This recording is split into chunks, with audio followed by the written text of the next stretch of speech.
controlled violence beneath the expensive tailoring becomes visible in the tension of his shoulders, the precise movements of his hands as he activates systems and pulls up screens. Marco. Status. His voice echoes slightly in the confined space. The response through the speakers is immediate. Perimeter secure. Thermal imaging shows no hostiles within 500 yards. Drone surveillance active.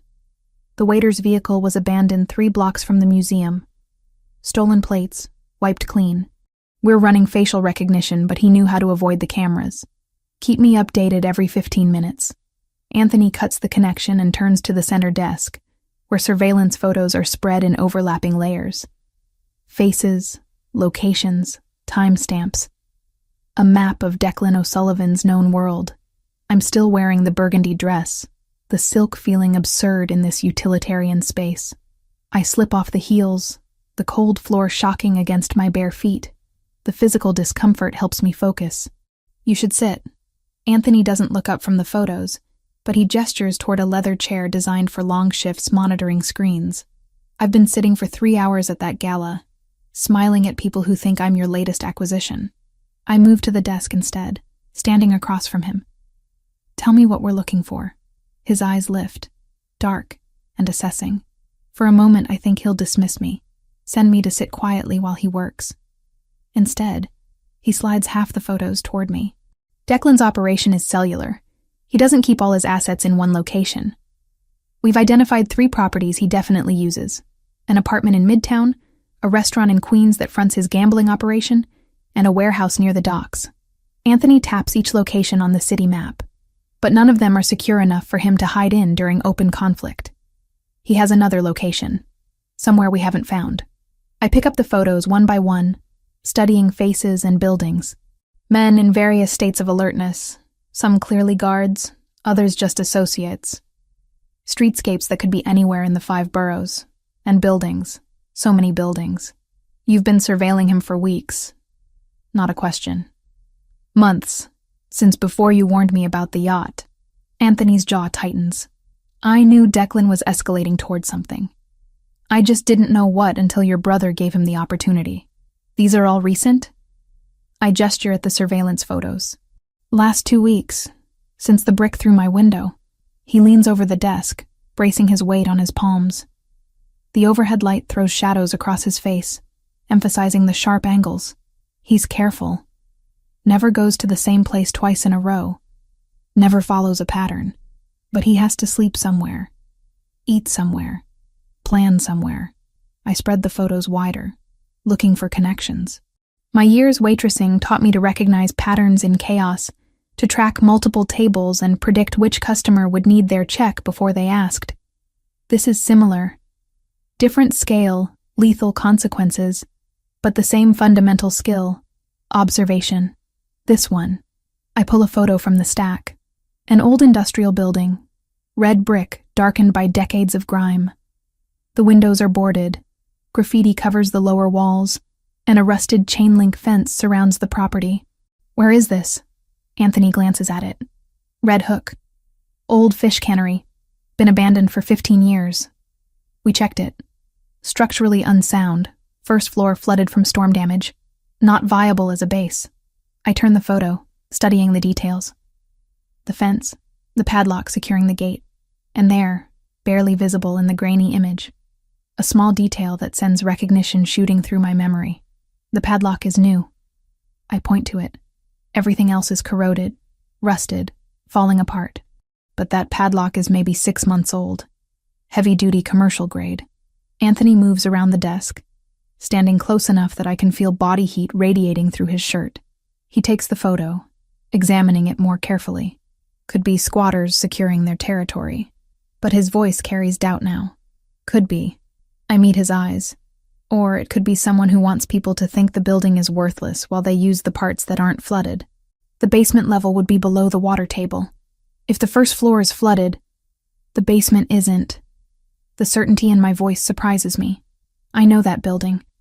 Ethan used to hide there when he ditched school. He'd take the subway to Red Hook, break in through the fence, and spend hours in what he called the cave. I thought he meant some ground-level storage room. But if the first floor is flooded now, and he was going there 3 years ago, Understanding flashes across Anthony's face. The basement is sealed. Concrete sump system, probably built when they were processing fish and needed refrigeration below grade. The flooding is on the main level, but the foundation stays dry. Ethan said nobody ever checked it because from outside it looks destroyed. Perfect place to hide if you want to be overlooked. Anthony sets the photo down carefully, his hands flattening against the desk. He's silent for a long moment, processing the information. When he looks at me, there's something different in his expression. Not gratitude, exactly. Respect. Urban intelligence. His voice is quiet. You know the city the way my security team never will. They see threats and assets. You see details. The kind that come from actually living here, scraping by, paying attention because your survival depended on it. I'm not doing anything special, just remembering. Memory is a weapon, Kayla. One of the most dangerous. He's closer now, close enough that I have to tilt my head slightly to maintain eye contact. You've given me what 3 weeks of professional surveillance couldn't. A location worth investigating. It might be nothing. Just an old building where my brother used to smoke weed and avoid algebra. Or it's exactly where Declan thinks he's invisible. Anthony's hand rises, and this time he doesn't stop himself. His fingers brush my jaw, tilting my face toward the light. You're wasted serving tables. You're wasted organizing my house. That mind should be doing more. The touch sends electricity across my skin. I should step back. Maintain professional distance. Remember that I'm here because of debt and necessity, not choice. But I don't move.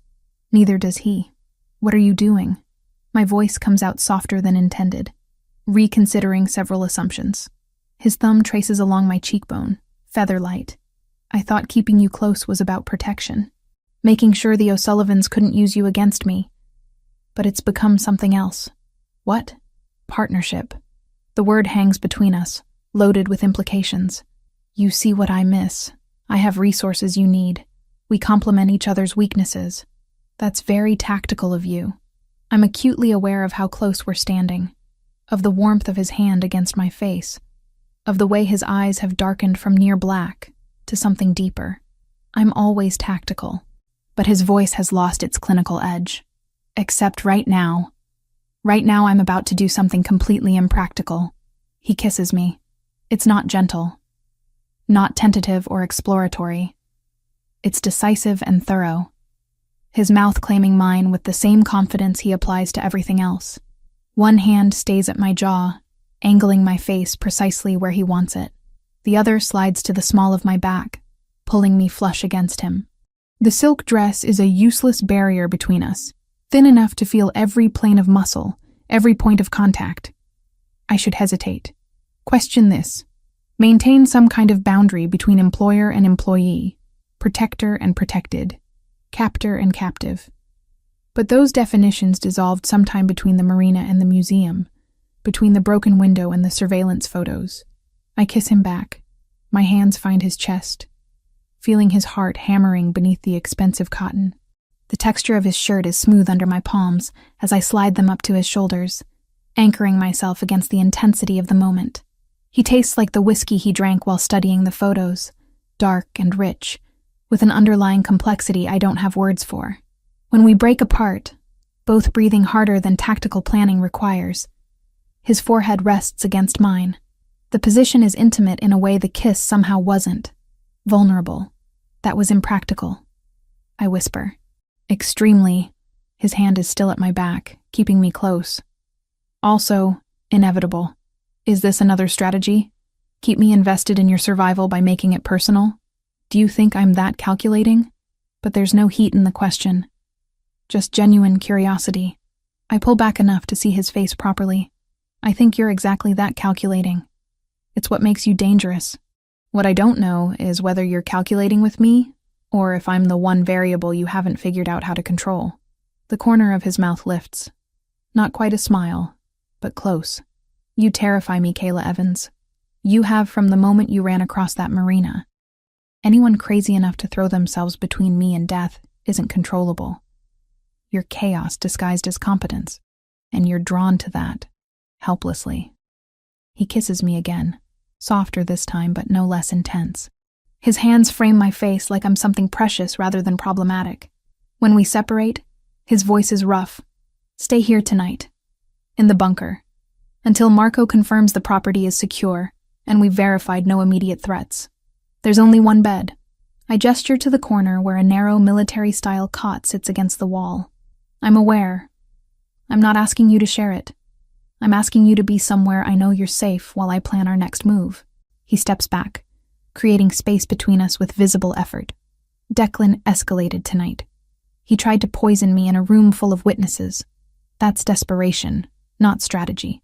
Which means he's more dangerous now than he was yesterday. The shift from intimate to tactical is jarring, but I understand the necessity. We're in the middle of something that could get us both killed.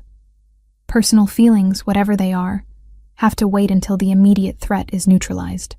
What happens tomorrow? I ask. Tomorrow we investigate the cannery. Carefully, with backup and contingency plans. He returns to the desk, pulling up building schematics on one of the computers. If Declan is using that location, we'll find evidence. And if we find evidence, we'll have a target. I watch him work, his focus absolute, and understand that this is who Anthony Bellini really is. Not the man in the expensive suits conducting business in marble offices. This. Strategy and violence and protection wrapped in ruthless efficiency. And somehow, impossibly, I've become part of his inner circle. Not as property or obligation, but as something more complex and considerably more dangerous. The question isn't whether I can survive in his world anymore.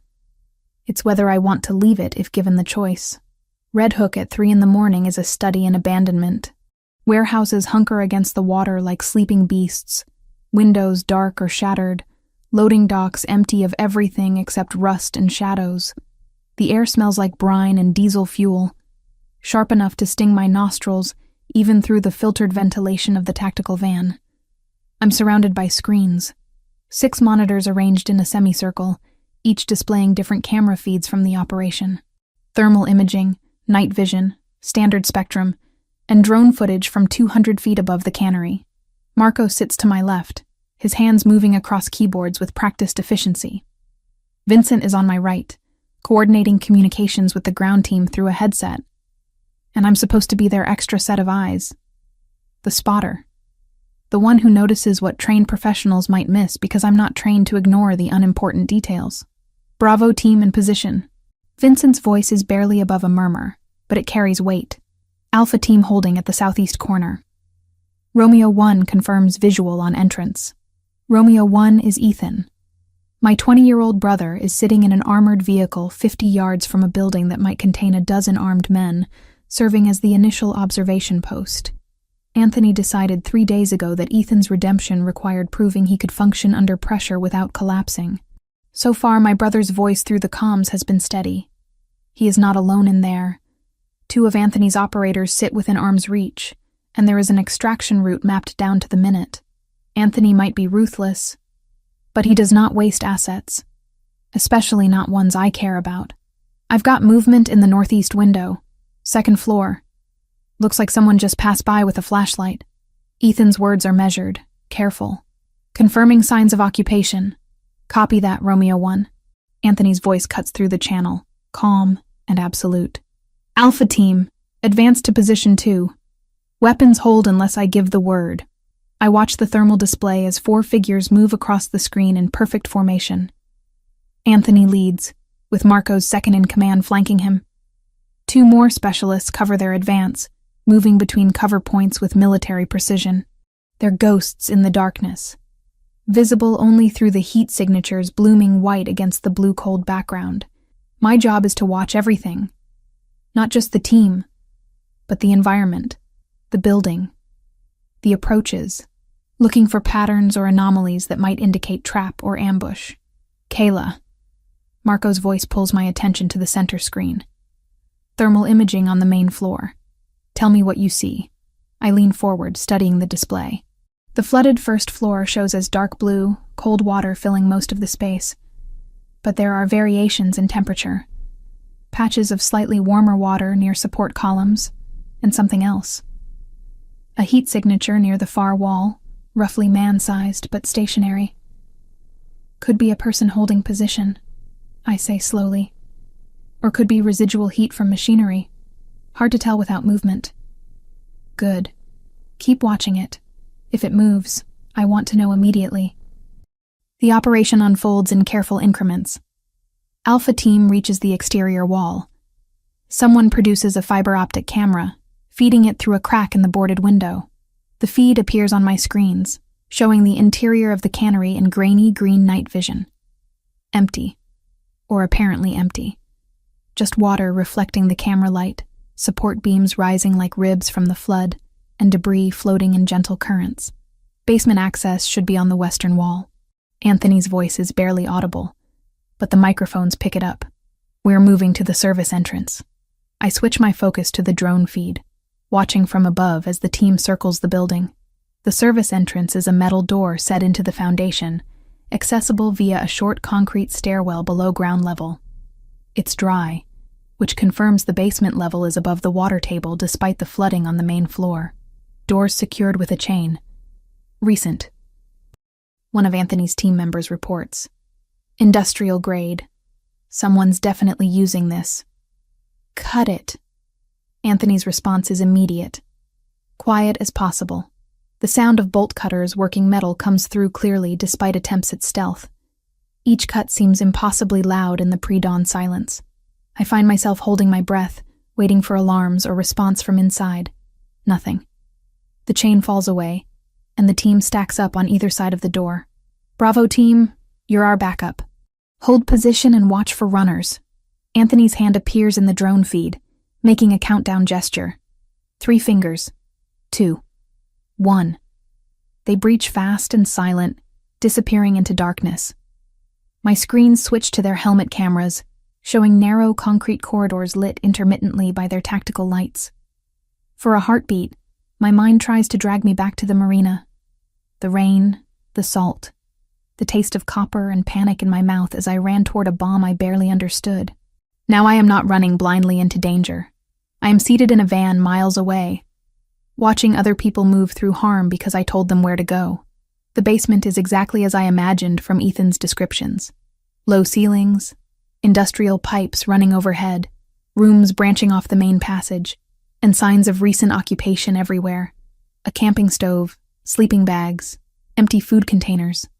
This isn't a squat. It's a planned hiding place maintained for extended use. Clear left. Clear right.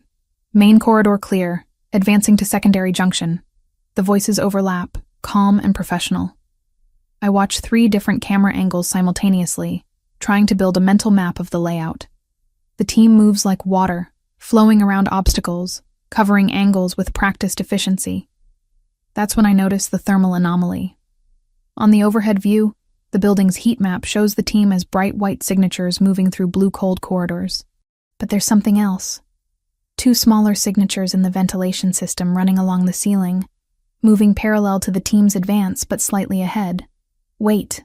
My voice cuts across the channel, sharper than intended. Anthony, stop! The team freezes instantly. Total discipline. Total trust that my warning has merit. What do you have? His voice carries no doubt, only readiness.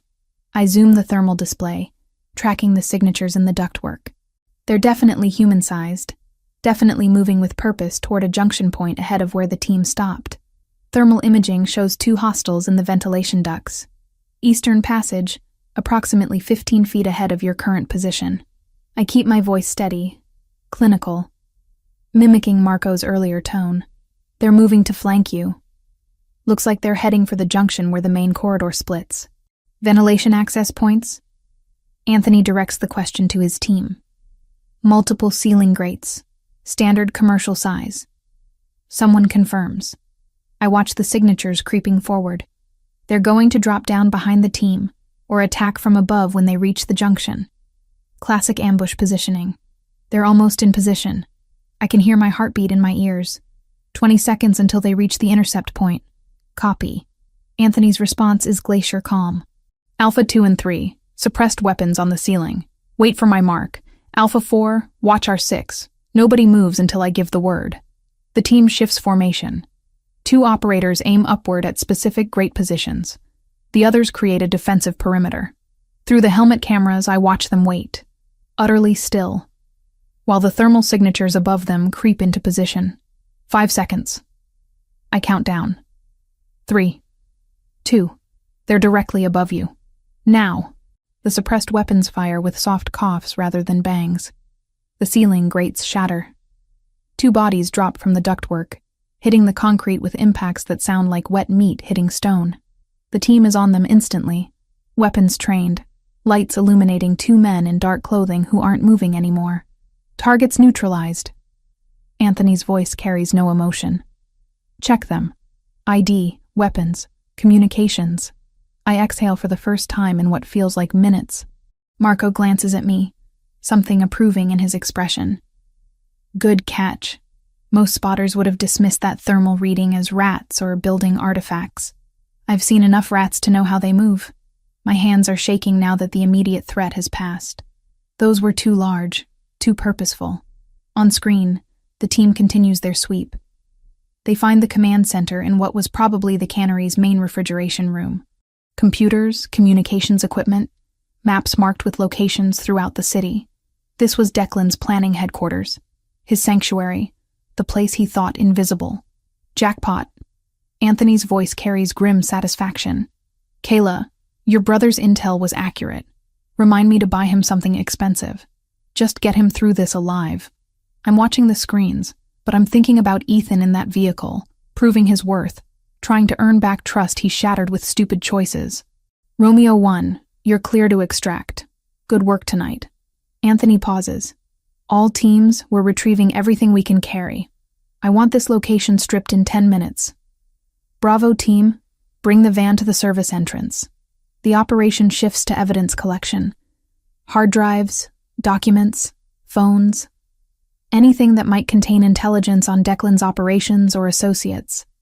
The team moves efficiently, loading equipment into cases and hauling it up the stairs. I watch the perimeter feeds, alert for any response. But Red Hook stays dark and silent. Either Declan's people weren't expecting an attack, or they've already fled. Either way, Anthony's gamble paid off. Package secure. We're moving out.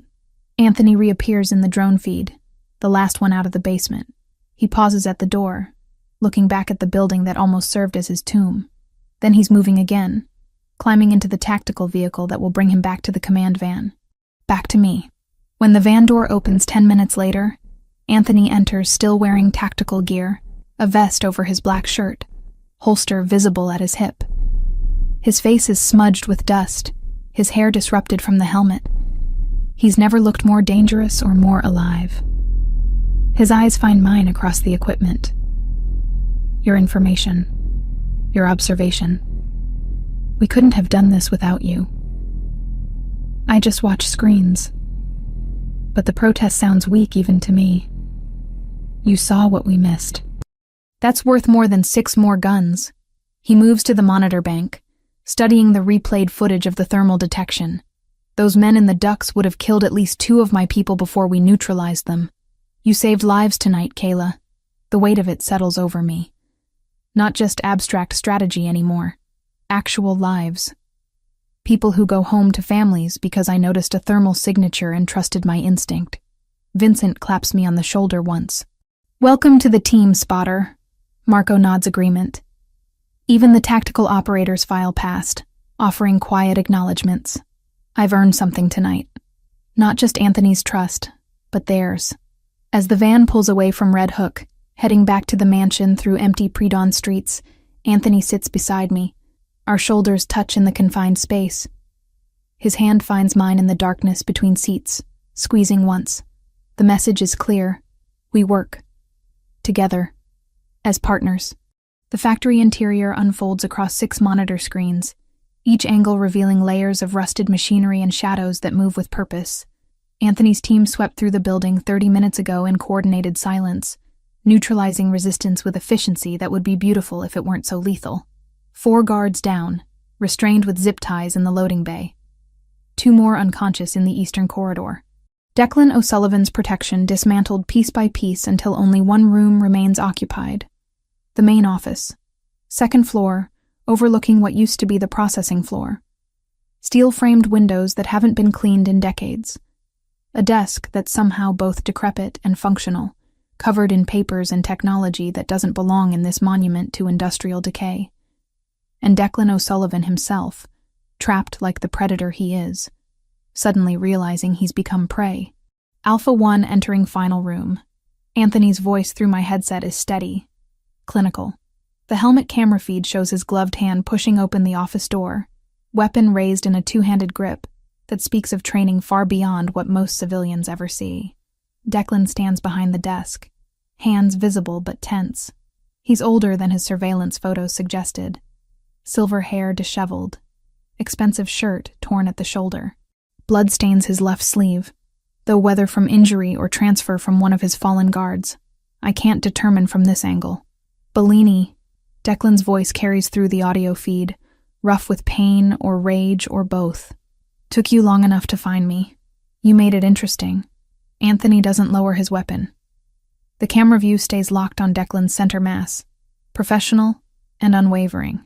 But you were sloppy at the end. Desperate people make mistakes. I watch 3 monitors simultaneously. The main feed from Anthony's helmet, the tactical view from Marco, who's covering the door from the corridor, and the thermal imaging that shows the two of them as bright signatures against the cold building, alone in that room while the rest of the team secures the perimeter. Desperate. Declan laughs, sharp and bitter. I'm not the one who started a war over a waitress and her idiot brother. The words land like calculated strikes. I feel Marco glance at me in the van's close quarters, gauging my reaction. I keep my expression neutral, eyes on the screens, even as something cold and angry coils in my chest. You started this war when you put a bomb on my yacht. Anthony's voice doesn't change temperature. Everything after was just consequences finding their natural conclusion. Because of her. Declan emphasizes each word, leaning forward despite the weapon pointed at him. Because some blonde nobody stumbled into your life and turned you soft. The Anthony Bellini I knew 10 years ago would have killed them both the moment they became inconvenient. But now? Now you're playing house with civilians, pretending domesticity doesn't make you weak. The camera doesn't waver. Anthony's breathing stays controlled, measured. But I catch the fractional tightening of his finger near the trigger guard, a tell so small most people would miss it. I don't miss it. You're projecting. Anthony takes one step forward, closing distance by calculated inches. You lost control of your territory, lost respect from your own people, lost the discipline that kept you alive this long. And now, you're trying to justify your failures by blaming my choices. Convenient psychology, Declan. Also incorrect. You think she makes you stronger. Declan's hands shift slightly, one dropping toward his hip in a gesture that might be unconscious adjustment, or might be something else. She's a liability, a target. Every enemy you have will use her against you, and you'll die protecting someone who isn't worth the cost. Through the monitor, I watch Anthony's posture settle into something colder, more final. When he speaks, his voice drops to a register I've only heard once before, in that office 30 floors above the city when he declared war on Declan's operations. You're right about one thing. She is worth dying for. But you'll never understand why. Because men like you don't comprehend loyalty that isn't purchased or coerced. You can't imagine someone choosing to stand beside you instead of behind you. The helmet camera captures Declan's expression, shifting, fear beginning to erode bravado. His weight transfers backward, shoulders hunching in preparation for flight or surrender. We're done here. Anthony's weapon stays trained on center mass. Turn around, hands behind your head. Marco's going to restrain you, and then we're going to have a very long conversation about your operations, your associates, and exactly how we dismantle what's left of your organization. Declan's hands rise slowly, palms visible. His face cycles through calculations, searching for any remaining option. He turns gradually, presenting his back to Anthony, fingers interlacing behind his skull in the universal gesture of surrender. Every instinct I've developed over 3 weeks of watching operations and learning tactical patterns screams wrong. The surrender is too smooth, too practiced. Declan's breathing changes, shallow and quick, like someone preparing for explosive movement, and his right knee bends slightly, weight shifting to his left leg in a way that has nothing to do with casual balance. Anthony. I lean forward, hand covering the microphone to prevent feedback. Watch his legs. Something's wrong with how he's standing. On screen, Anthony's weapon doesn't move, but his head tilts fractionally. Acknowledgement without words. Marco appears in the doorway, moving to approach Declan's exposed back. The tactical protocol is clean. One person maintains weapon control, while another performs the restraint. Standard practice, safe practice. Except Declan's right hand twitches. The movement is minute, barely perceptible, but it's there. A conscious abort of larger motion, like someone reconsidering their next move. And his ankle flexes in a way that emphasizes something solid pressing against the inside of his pant leg. I've served enough cops and security personnel to recognize an ankle holster. Weapon on his right ankle. My voice cuts through the channel, sharp and urgent. Inside right leg, ankle holster. Time fractures into slow motion. Declan's hand abandons the surrender position, dropping toward his leg. His body pivots, twisting to bring the concealed weapon into firing position. A small revolver emerges from his pant leg, silver steel catching the dim light. Anthony's response is instantaneous. Not reactive. Proactive. Like he was waiting for exactly this betrayal. I saw it. His voice is utterly calm as he fires twice in rapid succession. The suppressed weapon makes sounds like sharp exhalations. Both rounds hit Declan in the shoulder and upper chest, the impacts spinning him sideways. The revolver flies from nerveless fingers, clattering across the concrete floor. Declan collapses, breath wheezing, hands clutching at wounds that pump blood between his fingers. Marco is on him before he finishes falling, kicking the revolver away, pressing Declan face down against the floor. The older man gasps, struggling weakly, but the fight has left him along with dangerous amounts of blood. Medical. Marco's voice is efficient, emotionless. Gunshot trauma. Upper right quadrant. Subject is contained but needs immediate stabilization if we're keeping him alive. Anthony lowers his weapon slowly, deliberately. The helmet camera shows him staring down at Declan's prone form with an expression I can't fully read. Not satisfaction. Not regret. Something colder and more complex. Secure him. Anthony turns away, holstering his weapon in one fluid motion. Vincent. Status on perimeter? Clear. No additional hostiles detected. Building is ours. Vincent's response crackles through the channel. Then we're done here. Anthony moves toward the door, pausing to look back at Declan one final time. Get him stable enough for transport. He's going to tell us everything he knows, and then he's going to disappear into a hole so deep his own mother wouldn't find him. The helmet camera cuts off as Anthony removes the gear. The remaining feeds show the team moving efficiently through post-operation protocols. Evidence collection, site sanitization, casualty management. Declan is strapped to a stretcher, still conscious but fading, while a medic works to keep him from bleeding out. They stabilize him just enough to keep him conscious, not comfortable. An improvised interrogation room takes shape around the stretcher, medical kit balanced on a crate, plastic sheeting dragged under the metal frame. Marco's voice a low metronome of questions as he presses for names, accounts, safe houses. Declan holds out longer than I expect, and less than he probably promised himself he would. In the end, it's not mercy or a clean arrest that waits for him. Just blood loss, and the math of bad choices finally coming due on that concrete floor. 15 minutes pass before the van door opens. Anthony climbs inside, and the confined space feels smaller with his presence. He's shed the tactical vest, but blood spatters his shirt and forearms. Not his blood. Never his. He's holding a white cloth, methodically wiping red stains from his hands with movements that are almost meditative. Our eyes meet across 3 feet of equipment and distance that feels simultaneously vast and non-existent. You saw the ankle holster. His voice carries no question, just statement. I saw how he was standing, the way his weight shifted wrong for a real surrender. I don't look away from the blood on his hands, the evidence of violence he committed without hesitation. I thought you needed warning. I had already clocked the weapon before we entered the room. Thermal imaging showed a heat signature inconsistent with body temperature on his ankle. Anthony finishes cleaning his right hand, moving to the left with the same careful attention. But when you confirmed what I suspected, it gave me certainty. No second guessing. No hesitation that could have cost Marco his life. So you didn't need me. The words come out flatter than intended. Anthony sets down the cloth, his hands clean now, and closes the distance between us. In the van's cramped interior, that means he's close enough that I can smell gunpowder residue beneath his cologne, can see the gold flecks in his dark eyes that I never noticed before. I've never needed anyone. Need implies weakness, dependency, vulnerability. His hand rises, fingertips tracing the line of my jaw. But partnership isn't about need. It's about multiplication. You double my effectiveness. I double yours. Together, we see angles neither of us would catch alone. That's very rational. My pulse kicks up despite the clinical language.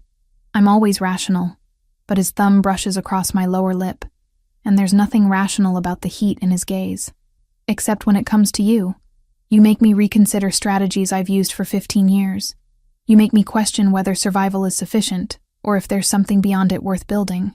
Outside, the team is loading equipment, closing down the operation.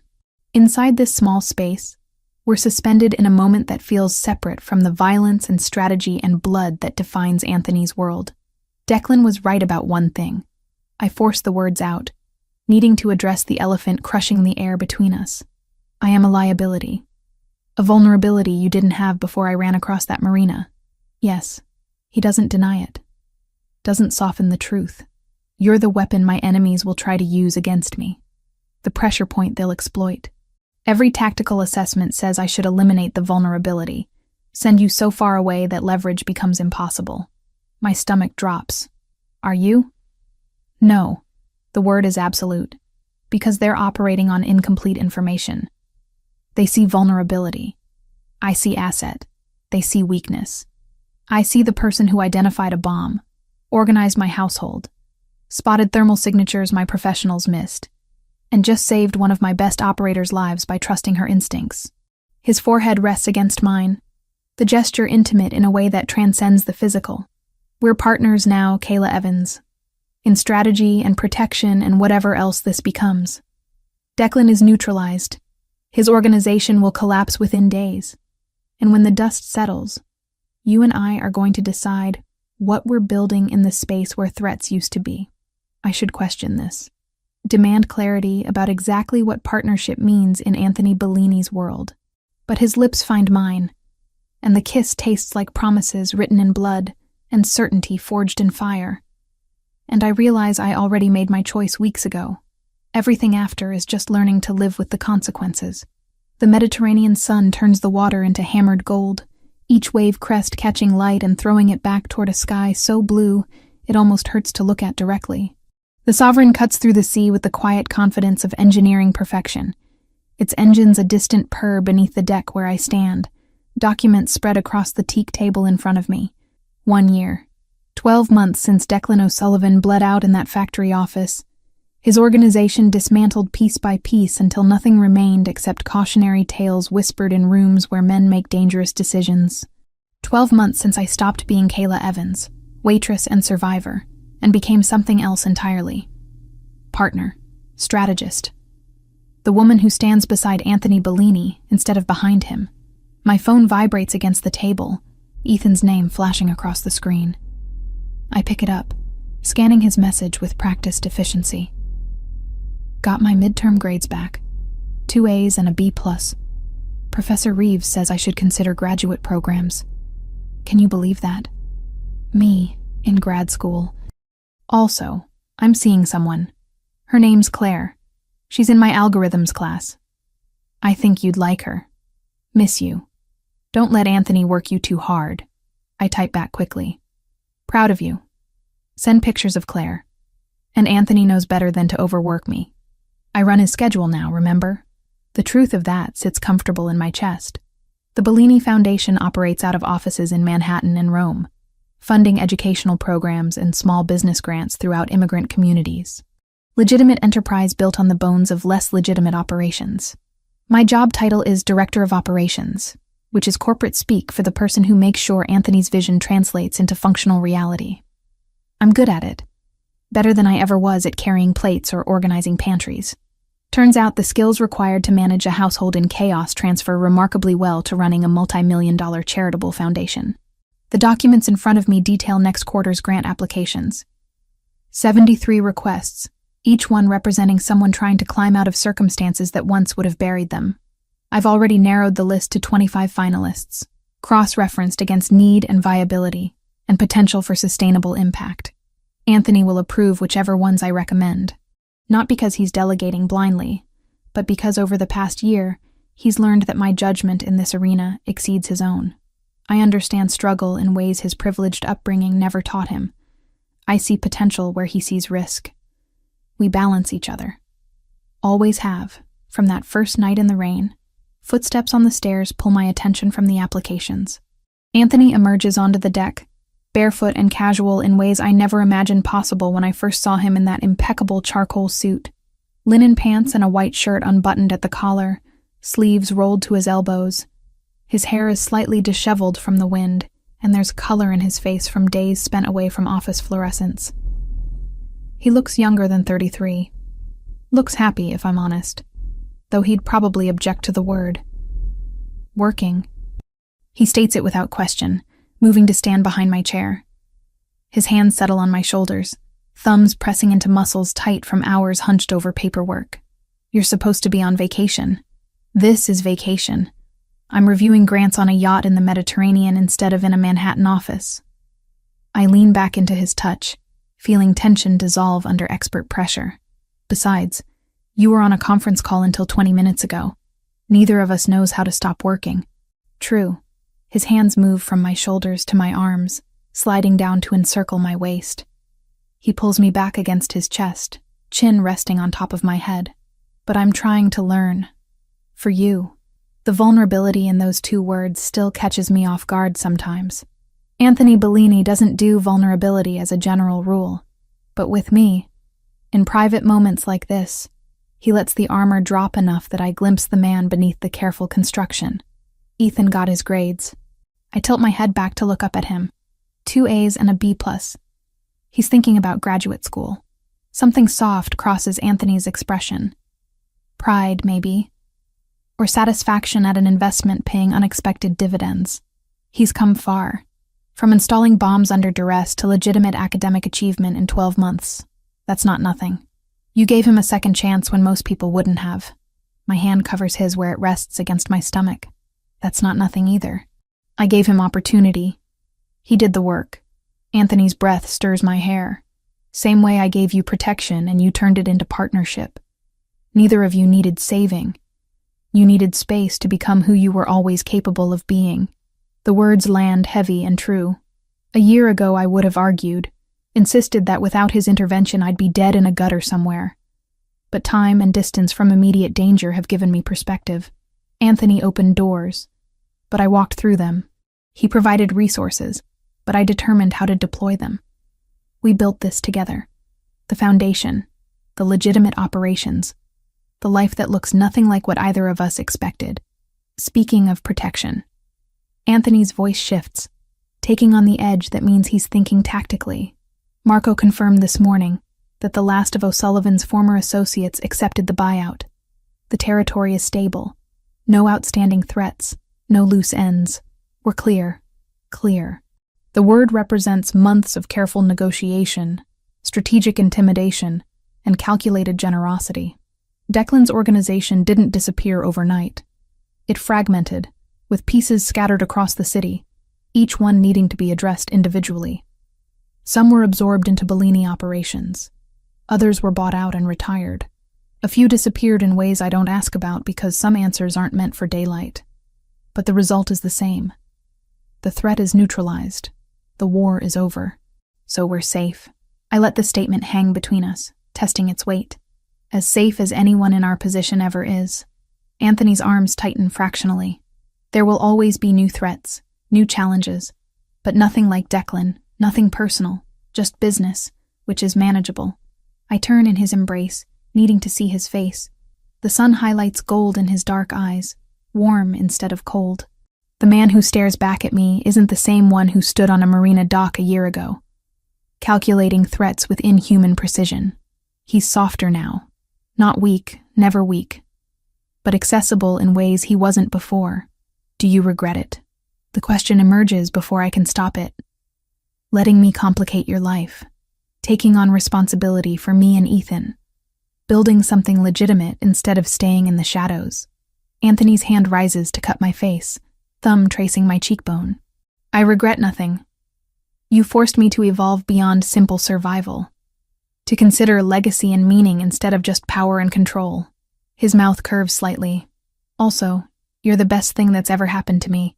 Though I'll deny saying that if you tell anyone. Your secret's safe. But I'm grinning now.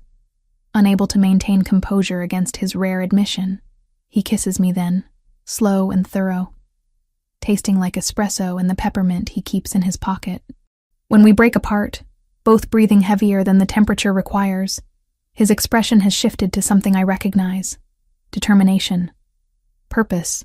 I keep thinking about that night. The storm.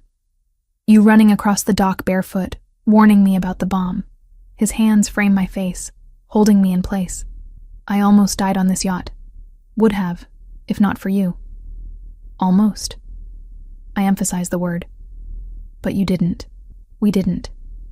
No, we survived. And then we did more than survive.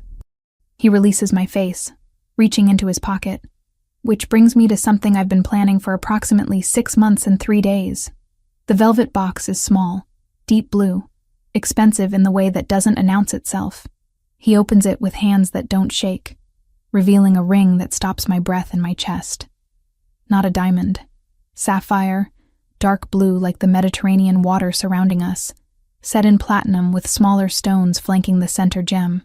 It's elegant and understated and absolutely perfect. Kayla Evans. Anthony's voice carries the same calm authority he uses for tactical planning, like proposing marriage is just another operation requiring precision execution. I'm not going to perform some elaborate romantic gesture. We're past that. You know who I am. You know what my world requires. You've proven you cannot just survive in it, but thrive. He pauses. And for the first time since I've known him, Anthony Bellini looks uncertain, vulnerable. I'm asking you to make it permanent. Legal partnership in addition to practical partnership. Build something that outlasts both of us. Be my wife, my ally, my equal in everything we create going forward. The ring catches sunlight, throwing prismatic colors across the deck. I should consider this carefully. Weigh implications and consequences. Think about what marrying into the Bellini family means legally and strategically and practically. But I don't need time. I've been making this decision for 12 months, one day at a time, one choice at a time. Every morning I woke up in his house. Every strategy session, where our minds synchronized. Every moment of danger navigated together. Yes, the word comes out steady, certain. Absolutely yes. Relief transforms his expression, followed by something fiercer. He slides the ring onto my finger with practiced smoothness, like he's rehearsed the motion. It fits perfectly because of course it does. Anthony Bellini doesn't execute plans without accounting for every variable. This isn't payment for saving my life. His thumb traces the ring on my hand. It's not obligation or strategy or convenience. It's recognition that I function better with you than without you. That what we've built together is worth protecting, worth formalizing, worth betting my future on. I know. And I do. After a year of watching Anthony operate, I understand how he thinks. This proposal isn't romantic impulse. It's calculated decision backed by evidence and experience and genuine feeling. He probably doesn't have vocabulary for beyond tactical terminology. That's okay. I speak his language now. He kisses me again, and the Mediterranean sun warms my back while the ring warms my hand. And somewhere in the distance, the Sovereign's engines hum their approval. We stay on the deck until evening, planning logistics with the same focus we apply to foundation operations. Small wedding, immediate family only. Ethan will stand up with me. Marco will stand up with Anthony. Nothing extravagant, nothing public. Just legal recognition of what already exists. As the sun sets and stars begin emerging in the darkening sky, I lean against the railing, watching light dance across water. Anthony joins me, his arm around my waist, both of us silent. You realize this is the same yacht where it all started. I break the quiet finally. The Sovereign. Scene of the almost crime that brought us together. I'm aware. His voice carries dry amusement. Why do you think I insisted on bringing you here? Full circle. From the place I almost died to the place where we start building what comes after. It's perfectly Anthony. Tactical and symbolic and deeply meaningful beneath layers of practical reasoning. Think you almost lost just the boat that night? I ask, echoing the conversation I know we need to have. No. His arm tightens. I almost lost considerably more than that. I almost lost the possibility of this. Of you. Of everything that's followed. The admission hangs in the air. Genuine and rare. Anthony doesn't traffic in sentimentality, which makes the moments when emotion breaks through all the more valuable. Good thing I'm terrible at minding my own business. I turn in his arms, facing him fully. Good thing I ran across that marina. Good thing I chose to warn you instead of walking away. Good thing you have terrible survival instincts that somehow keep you alive. He's smiling now. Really smiling. And it transforms his entire face. Good thing I'm possessive enough to keep you anyway. We kiss as the sun finishes setting. And somewhere below deck, the crew prepares dinner. And in New York, Ethan texts his new girlfriend about his family. And in Rome, the foundation staff processes applications that will change lives. The war is over. The threats are managed.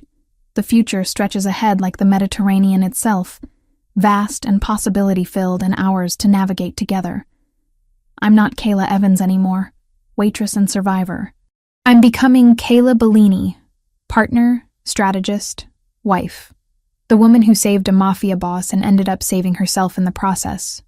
The end.